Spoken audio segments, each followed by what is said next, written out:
to Men Hurt Too. I'm your host, Trey Kearney. This is brought to you by #Coffee with T, and I'm T. That's what everybody calls me. And I'm so excited today because I have actually my first woman who's on Men Hurt Too. But it all makes sense when you watch a person, you watch their movement, and you watch how passionate they are about men. And there's certain women that I see in my circle who are just as passionate about men healing as I am. So we have Vladimire Calixte, right? That's how you Calixte, right? She just told me too. And she is a nationally respected, multi-award winning expert on mental health, self-esteem, abuse, addiction, and relationships. She works with children, adolescents, women, men, couples, and families from all walks of life, including celebrities, politicians, and professional athletes. A celebrity therapist, empowerment coach, author, and transformational speaker, Vladimire is the founder of Life Rebuilding, located in New York City, along with her husband. She is also the founder and owner of therapyforblackmen.org, a platform supporting mental health for Black men by virtually introducing them to therapists in conjunction with culturally relevant social media presence that offers daily inspiration and allows them to connect and encourage one another. She has been featured on 107.5 WBLS The Quiet Storm with Lenny Green, Heart and Soul Magazine, Ebony Magazine, and has appeared on CBS Radio, Fox News Radio, ABC's Here and Now, Hot 97 Street Soldiers with Lisa Evers, Cafe Mocha with hip hop legend MC Light, Lonnie Love of The Real, and Angelique Perrin, and elsewhere. Welcome, Vladimire. Thank you, Trey. I'm happy to be here. I'm happy to have you here. So I always start a question with my men. I'm going to start it with you too, because I always like to know a person's background, where they came from, what their blueprint is. And I'm excited because, you know, we connected online. Yes. I saw your movement and I was like, whoa, there are women who care as much about Black men as I do. And it's so refreshing to see that. So I honor you for even starting a place that's safe, non-intrusive, and an easy way for men to transition into getting the help that they so need. So I'm going to ask you, the first question is, tell me a little bit about your background, how you were raised. Tell me about your relationship with your mother and your father.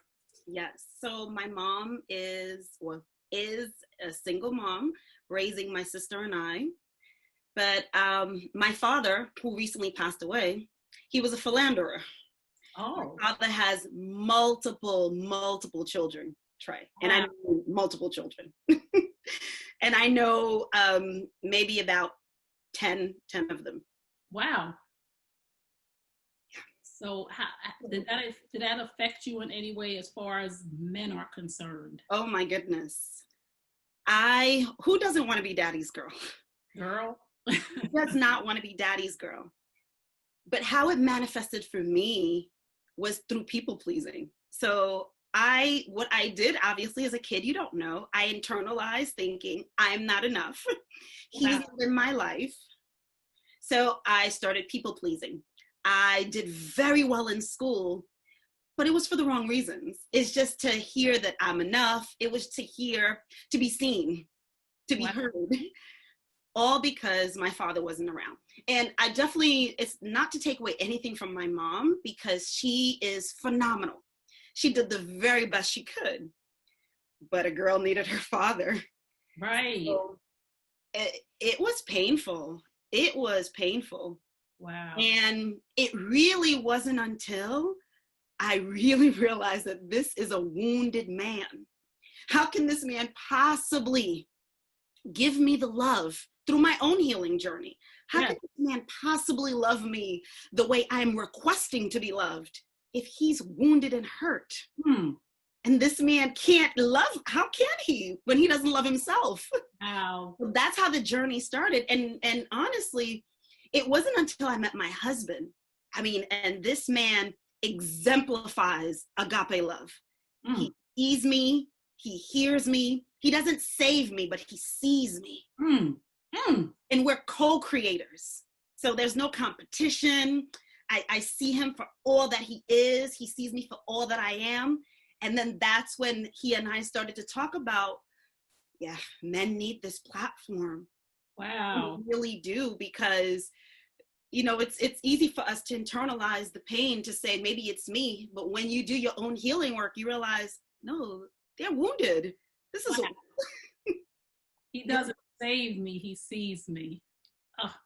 no. Girl, you just set every woman's heart on fire just now. You just restored hope and love again for so many women who have lost the hope for love, who are bitter, who are bouncing in and out of relationships. And I want them to understand exactly what you said. And I want the men to hear something too.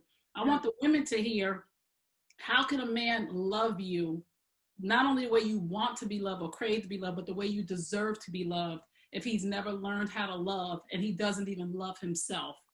And on the flip side, I want the men to hear that are listening right now, because this is going on the podcast, Men Hurt Too.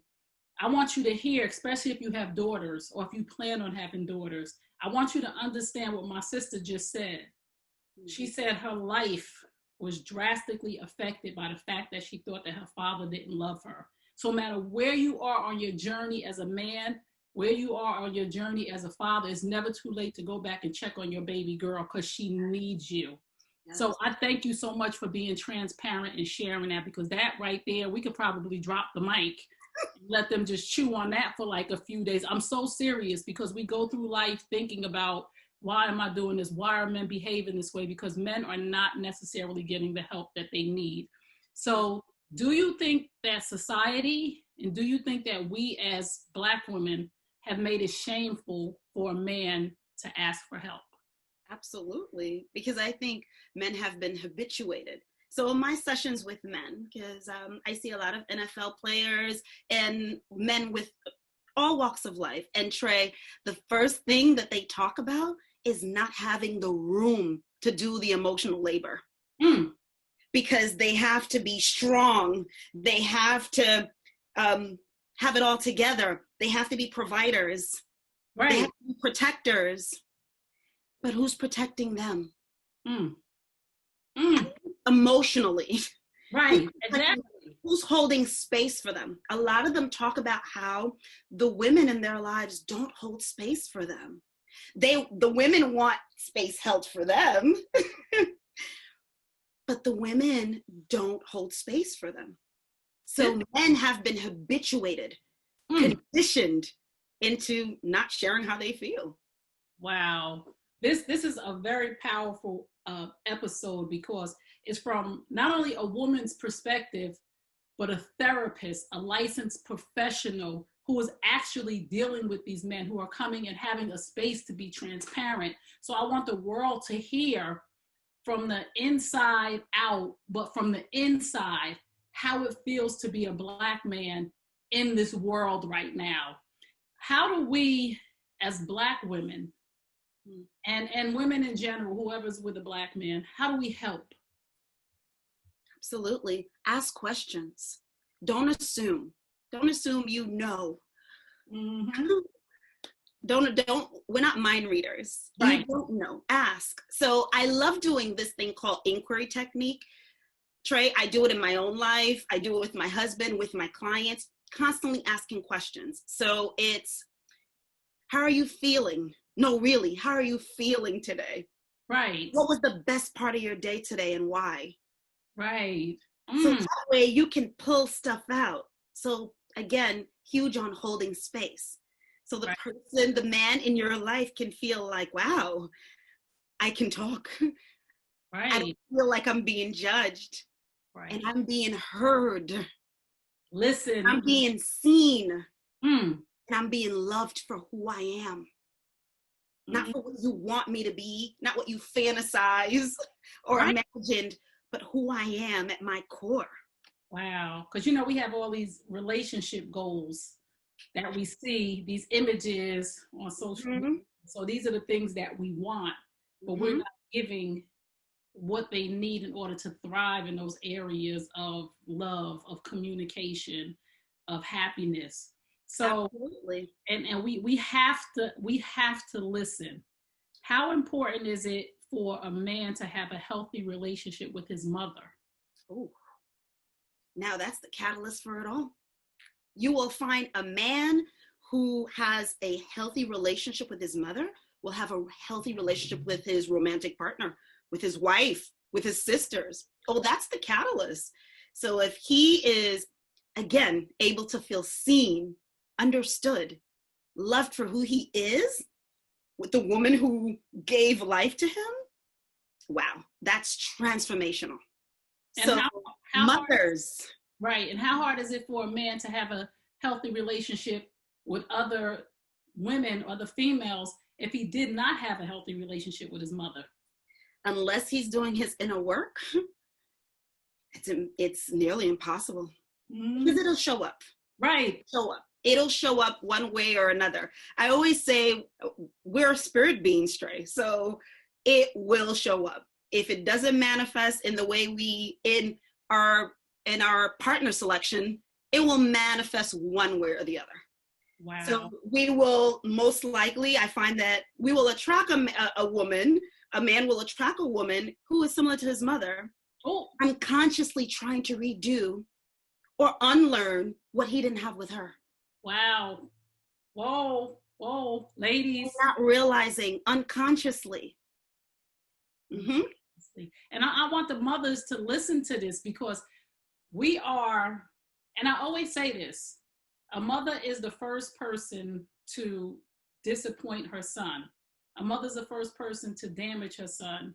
And if things are not talked through and worked through, and we don't have these conversations, we just send damaged men into the world, because damaged boys become damaged men. Because my life took a crazy turn, and I have 3 sons, and they had to go on my car of life with me, and they had to hit every bump and every bush and every dip and every pothole. And I had to have a real conversation with my son when he was 18 years old to take my boulders off his back. So I want mothers to understand who have separated themselves and they sent their sons out to be wrecking balls to women. I want you to understand that no matter how old your son is, whether he is 25, 18, 35, 50, 60, you can still have this conversation and free him, right? Absolutely. It's never too late. And this is not a blame game. No. And even if it's to say, I'm sorry that I wasn't there. Even if I was there in body, I was there physically. Forgive me that I wasn't there emotionally, that I didn't nurture you, that I didn't love you, that I didn't hear you. I'm sorry that I was so mired in my own wounds, trauma, and unhealed pain that I didn't hear you. Oh my goodness. Wow. Not only will you speak to the man, but you'll also speak to the wounded little boy in him, within him. We need this so bad. We need this. And I feel like I'm kind of harsh on my platform because I know the damage that can be done. So I'm like, mothers, and I know they feel attacked, but this is not attacking you, because your son is going to be somebody's husband. Your son is going to be somebody's friend. Your son is going to be in environments where he needs to know that your stuff wasn't his stuff. And I just encourage moms. Absolutely. And Trey, another thing I realize is that a lot of times it's the wounded little boy that's in charge of the relationship, not the man. It's the wounded little boy. And I always say this to our men, Trey. I'm not calling them immature. I'm not calling them childish. I'm saying that the little boy within him is in charge of his emotional life, in charge of his relationships, not the man. Wow. Ladies, I want y'all to not the man. I really want y'all to take notes, because we can be very judgmental. We can lack grace and mercy because we think we see a grown body, but there's some wounds from their childhood that needs to be addressed. And so that's why I encourage our women to speak to that little boy, get to know him. Obviously, you're attending to the man, of course. Right. You're affirming the man, but you're getting to know that little boy. Wow. What his wounds were. Wow, that's deep. That is deep. So we hear the word narcissist all the time. I'm so tired of hearing this word when it comes to Black men. Has society and Black women made this a a shield for themselves to say, you know, when men break up with a woman or they have a bad relationship, the woman is real quick to go to all her friends. Oh, he was a narcissistic, blah, blah. What? Let's talk about narcissism. And for me, everybody who I've talked to, a lot of people, I shouldn't say everybody, but a lot of women who I've talked to, when they go through a breakup, because, you know, I help women heal from the devastation of infidelity, the first word that comes out their mouth, because they've talked to a sister friend or somebody, oh, he was a narcissist. Are all Black men narcissists? And what does that look like from a therapist's point of view? Dr. Malkin said it best. He said, narcissists are addicted to feeling special. Because of their fragile core, right? They have this presentation that they're better. They see people only as supplies. They don't see people as human. Right. And I would say for our Black men, it's not that the majority of Black men are narcissists. They've been habituated in not knowing how to share what it is that they feel. So they're gonna try to get it any way possible. They're gonna try to be heard any way possible. And I want to share with our women, before you call someone a narcissist, you have to understand that narcissists are not capable of being loved. They're not capable of reciprocation. They're very good with charming you. They're very good with love bombing you.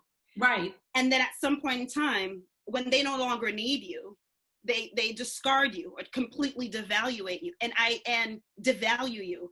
And for our women, we have to be careful when we put labels on our men. Get to know this person and their background. Get to know their patterns.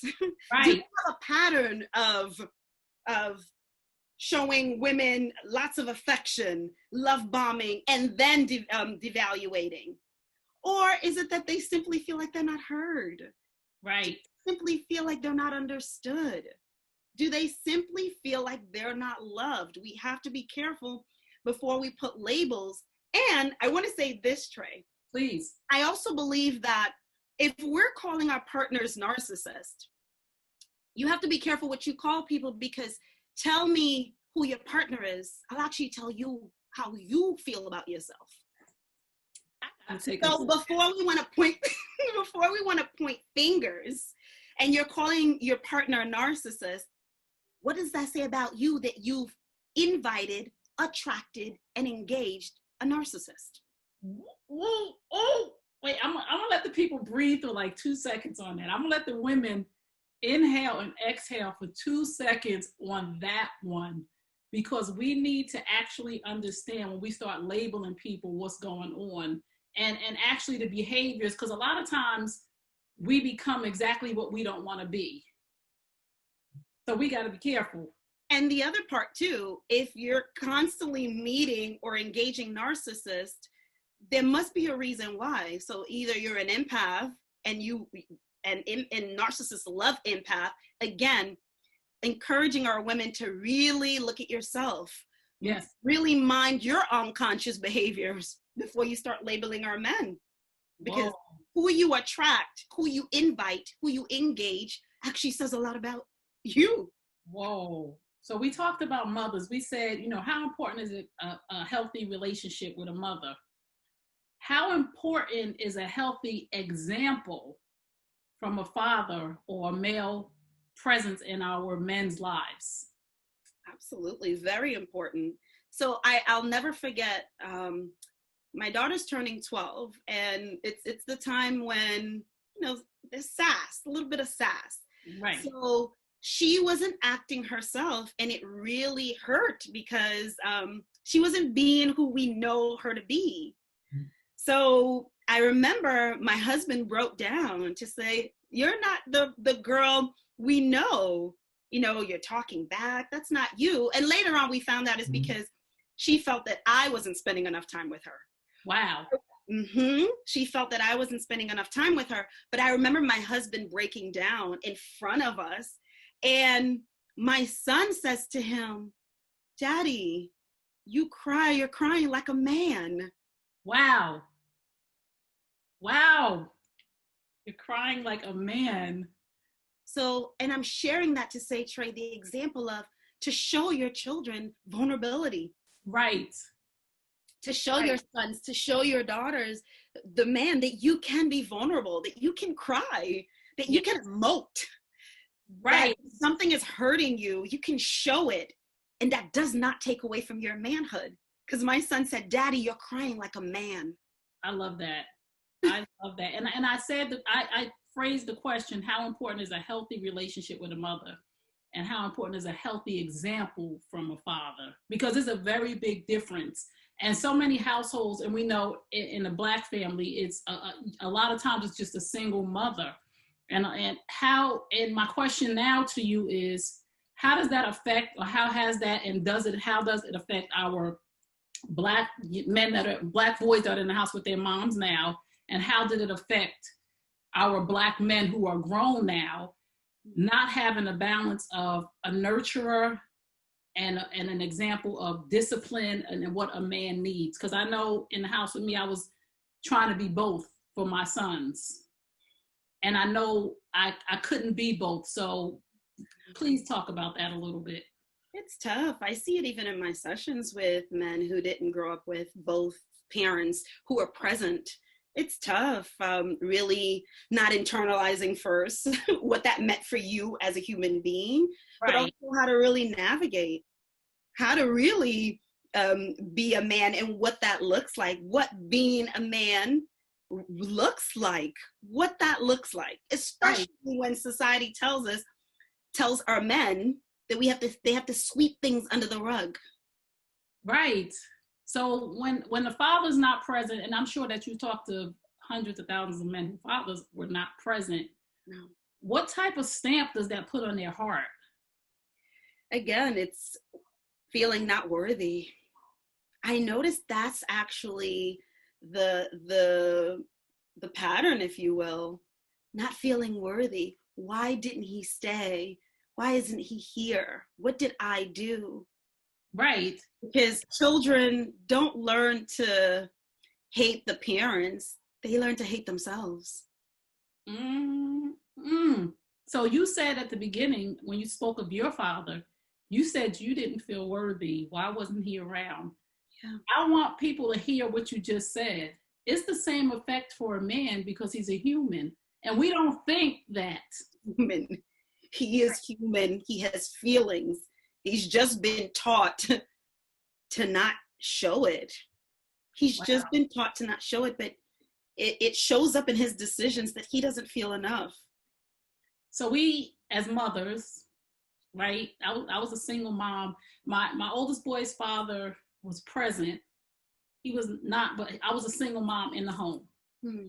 And we talked about emasculation, right? And sometimes we don't know we're emasculating our sons because we're trying to discipline them.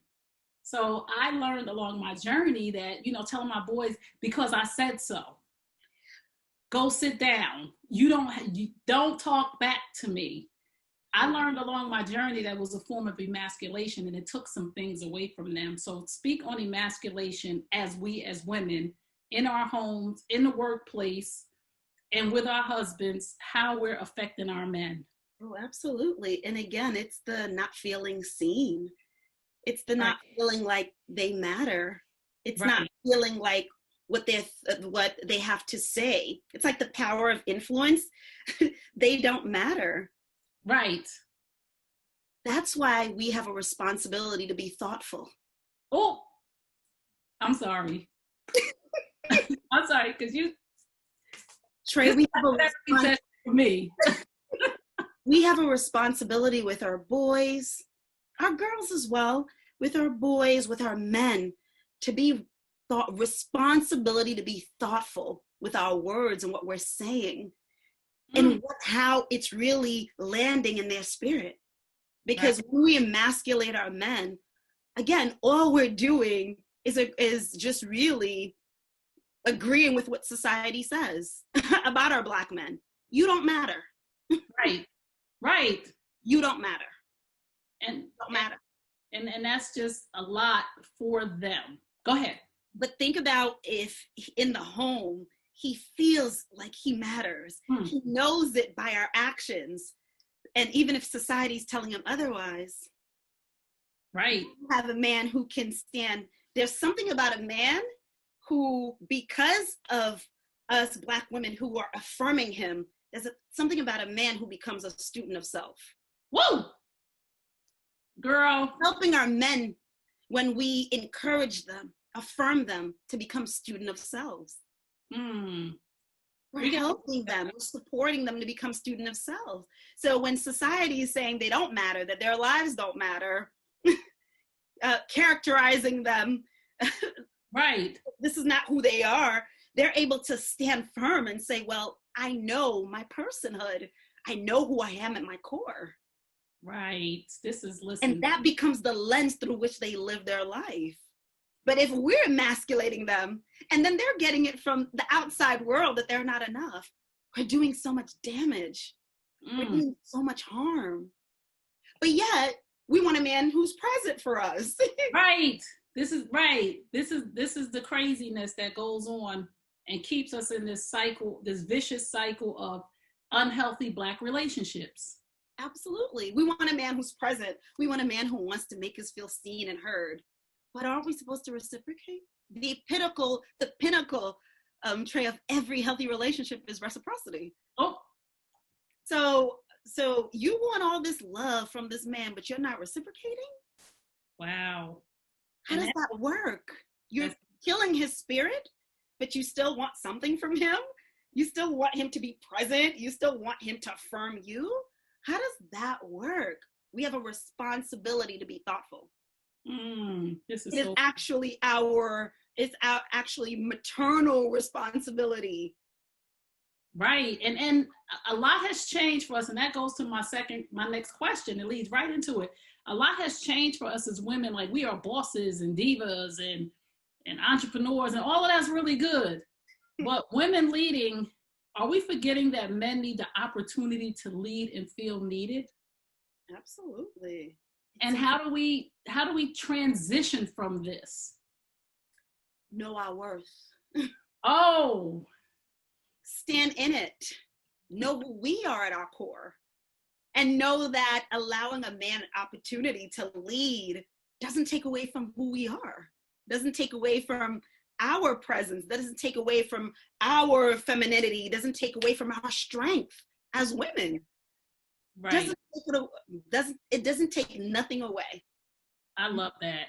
What is one of the biggest issues that you get from men when they come and sit with you? Ooh, that we have come to, the way we sexualize our men. I've realized a lot of our men, if they're not feeling emotionally attuned with their wife, their partners, their girlfriends, they don't want to have sex. Wow.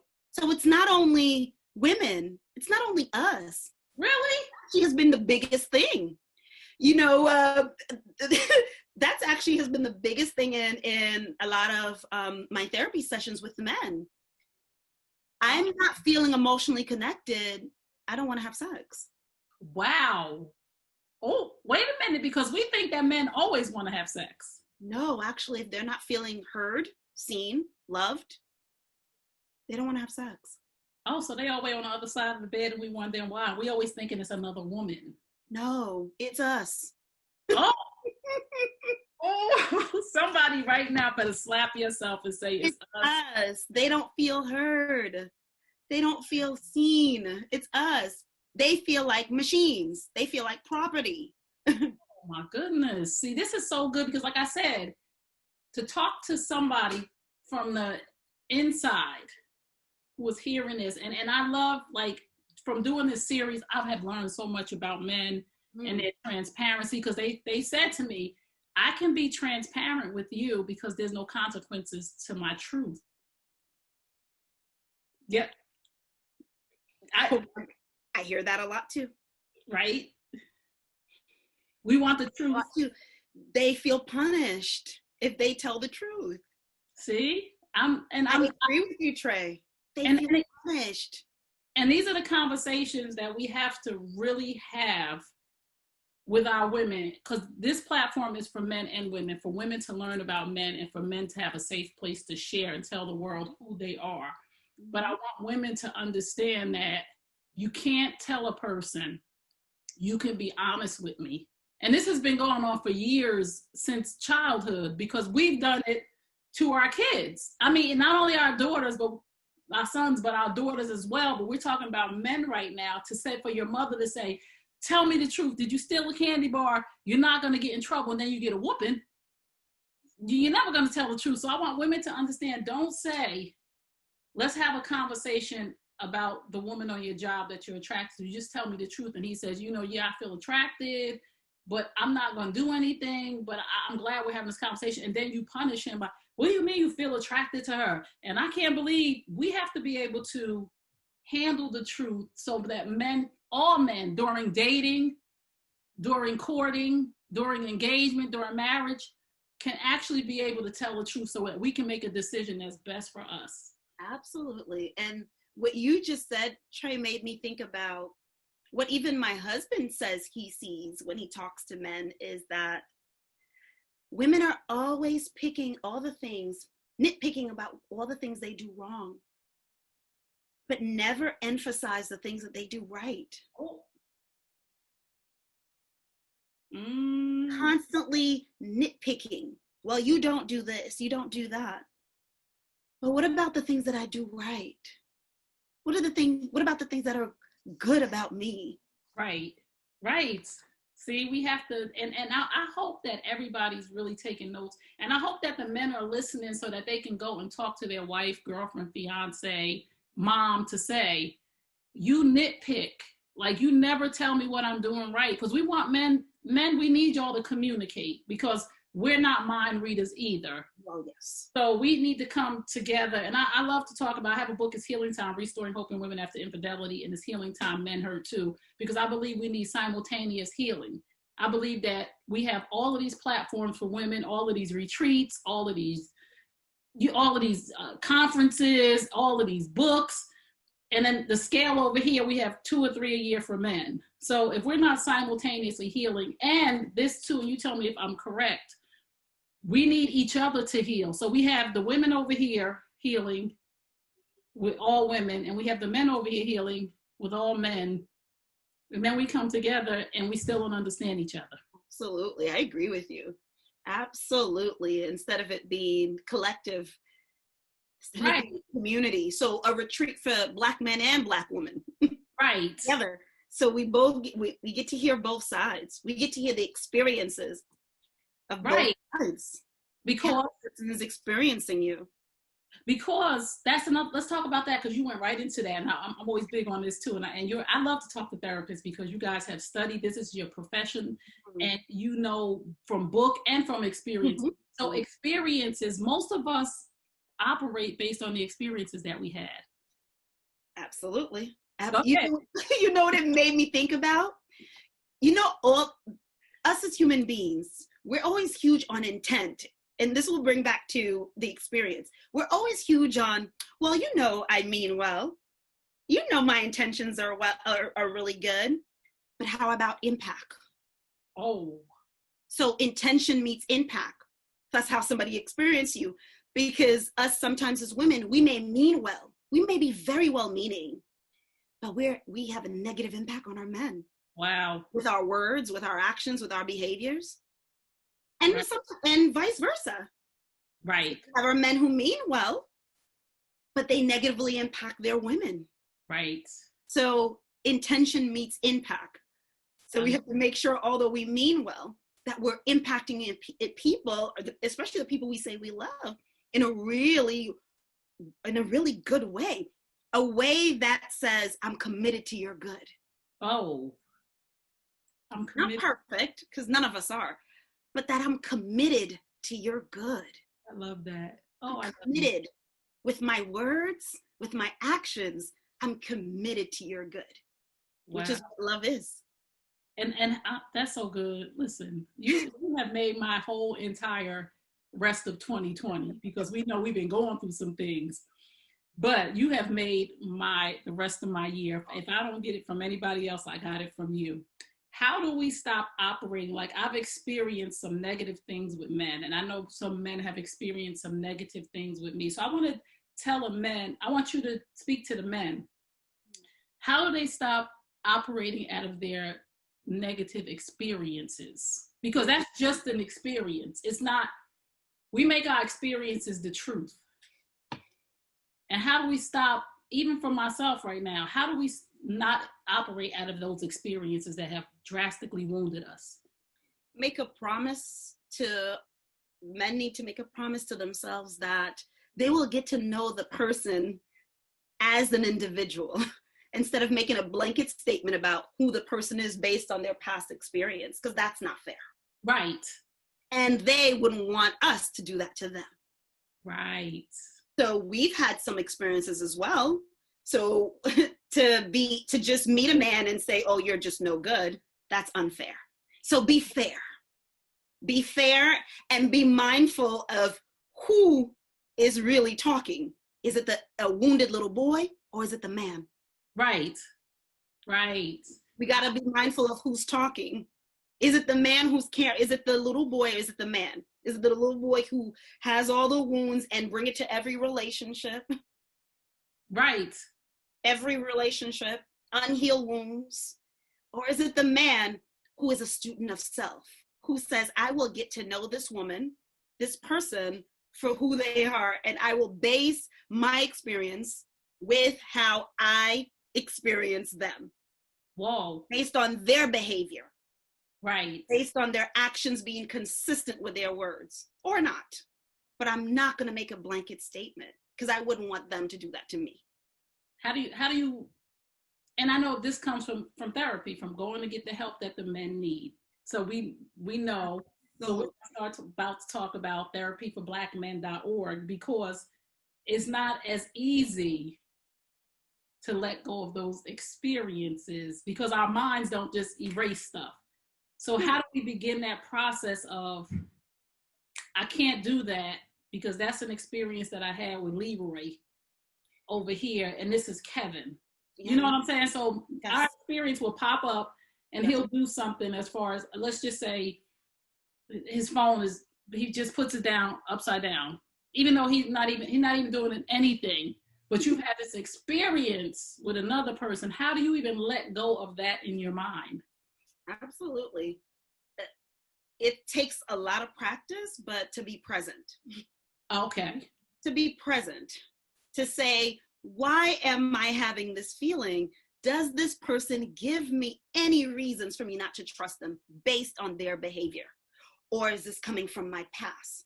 Right. And honestly, Trey, we just got to be honest. We just got to be honest about what's coming up for us. Right. And right. Another thing I realize is too, in order to do that, we have to start detaching from being comfortable in our pain. Let's be honest. A lot of us are comfortable in our pain. It doesn't feel good, but it's what we know. It's familiar. Better than that, than foreign joy. Healing is foreign. Joy can be foreign, but pain, feeling hurt, feeling unworthy, oh, that's what I know. I'm comfortable in that. I know what to expect. So we can be really honest about what's coming up. And hence why I'm a huge proponent on therapy. Yes. To find someone who you can really connect with. A therapist, right. A coach, to really talk through what's coming up for you and to talk through the past.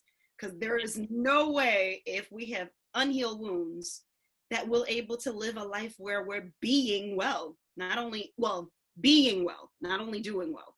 Right. We have been taught to do well. But not be well. Produce. Put on the face, put on the mask, but not being well. Oh, wait. That is so good. I had to write that down. To be well, not just do. We have to actually allow our being to inform our doing. Oh, girl, that's a book. And not the other way around. That's a whole book. That's been the problem.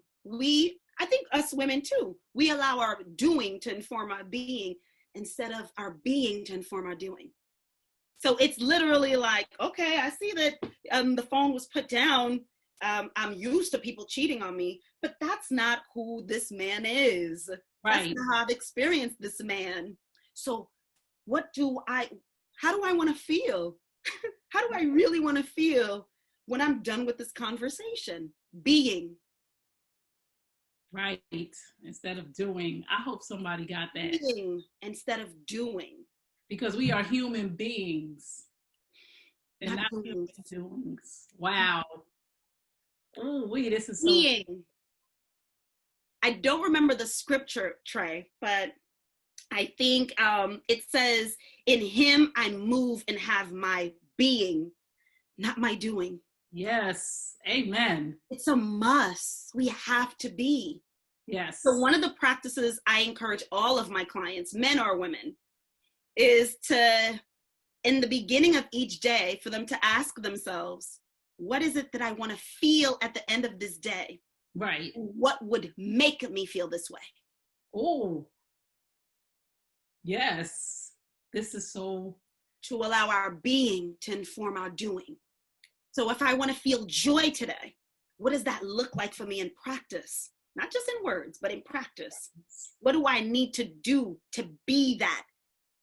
Being, doing. Right. I love that. That's the whole, that's the name of this whole podcast right here. Being versus doing. So you started therapyforblackmen.org. I want everybody to go to therapyforblackmen.org. And I want you to go, if you have a father, son, husband, brother who needs some help, and go check it out for them, because sometimes we got to go check it out for them first. Yes. I want you to introduce it to them. And one of the things that I loved about your platform, your service, is that it not only allowed therapists, but it incorporated coaches.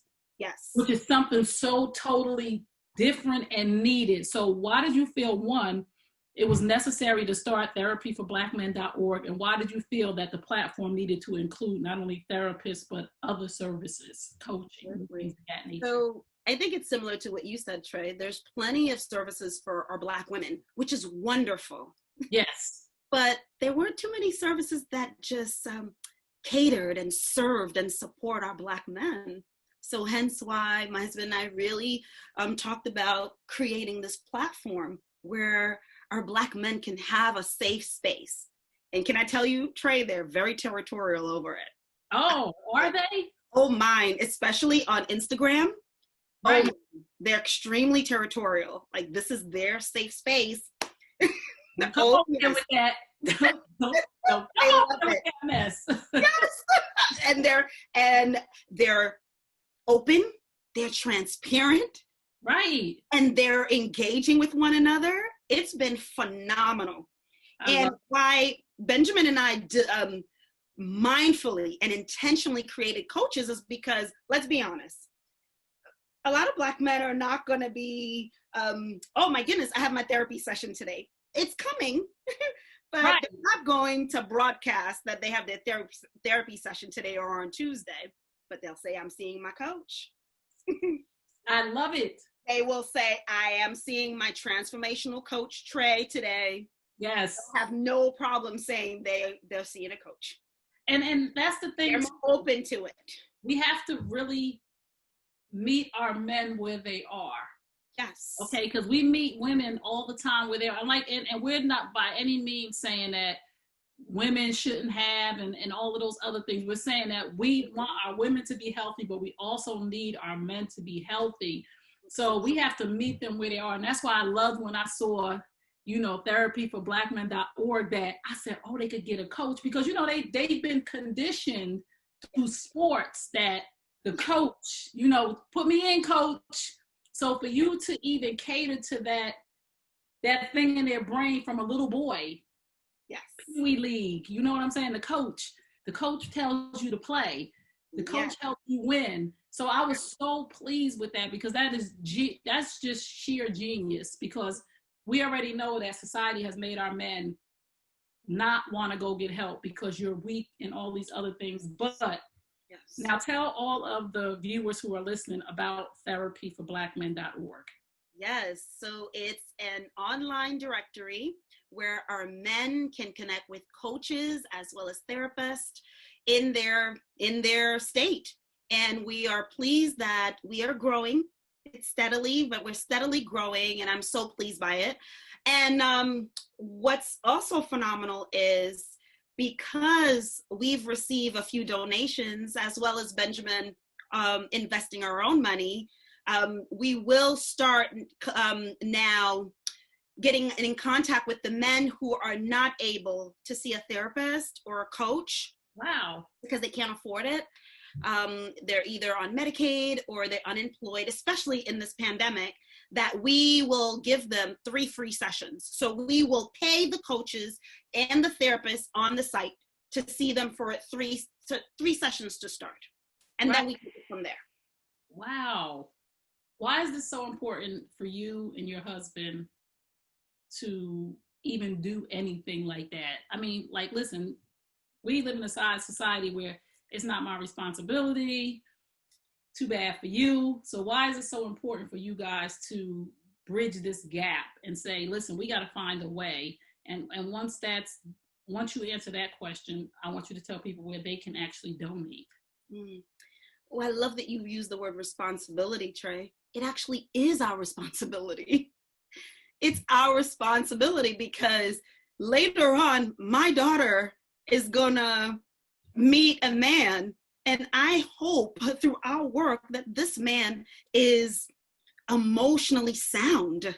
So it is our responsibility, and it is our responsibility for my son to be whole, not perfect, but whole, so that he doesn't hurt a woman later on. So it is our responsibility because this work will affect generations over. Yes. Generations. So if 1, 2, 3, 4 households have an emotionally sound man, that's transformational. The sky is the limit. A man who's emotionally well, a man who can say, I'm hurting, and stand in it. And get the help. And get the help that they need, that he needs.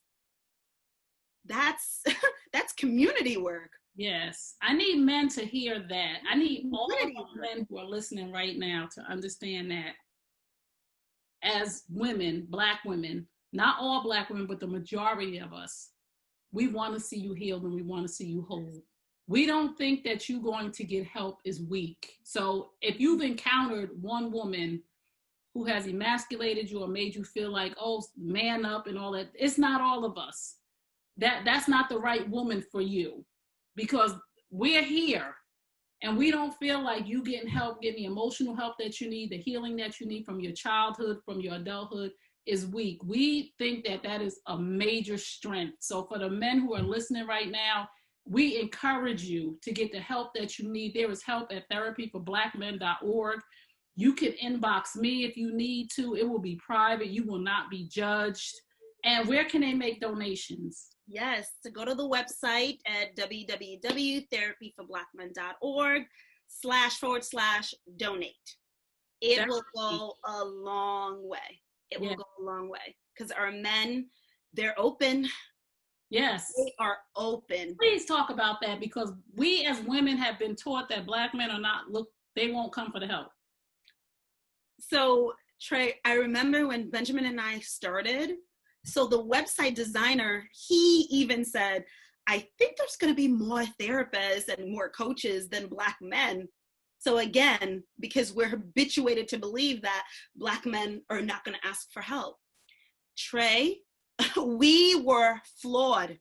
The men kept calling. Every day we get in something from our inbox or from IG private message saying, I need help. This is what's happening. Or this post really resonated with me. Oh my goodness, thank you so much for this work. Thank you for seeing us. Oh, they're so open. Again, we can't make blanket statements. Right. We just have to be open to just experiencing our men, the present day version of them, and as they are. Right. And what's next for you guys? Woo. We are so excited that, because I do a lot of work privately with the NFL through Life Rebuilding. So the NFL has added us, Therapy for Black Men, on their community portal. Woo. They've added us on their community portal.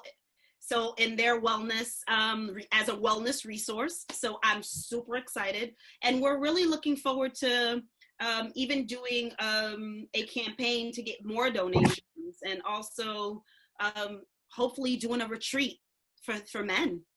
I love it. Doing a retreat for men where they can where the women can come to talk, other men, the speakers, where they can also get massages. And we're looking forward to planning on hopefully 2021, a nice retreat. Nice. And look out for a calendar coming out for our men. Ooh. Listen, I'm there I'm here to support you in any way that I can. I am here. I'm here for it. Whatever it is that you need, please let me know. Please tell everybody a little bit about Life Rebuilding. Oh, yes. That's, well, today's actually my 9th anniversary. Oh, happy anniversary. In private practice. Yes, thank you. So in 2011, with Benjamin's support, of course, I made a decision to leave my government job and to start Life Rebuilding. And not to say it was easy, it wasn't easy at all. Had lots of naysayers. I must point that out really quick though, for all the women and men who are gonna be listening. What I've been taught through Life Rebuilding is to never share your flight plans with people who are afraid of heights. Oh! Because I've had so many people tell me that I'm not gonna do it. Why did I leave my good government job? It won't be done. I'm going to fail. Wow. Yes, I'm going to fail.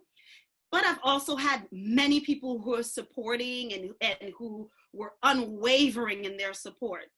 So 9 years where I've, by God's grace, of course, have a wonderful relationship with the NFL mental health division. So I see lots of NFL players and everyone from all walks of life.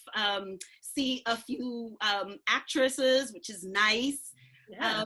It's been wonderful. It's been really wonderful to just service our men. And what makes me even more pleased, I will say 98% of my clients are Black.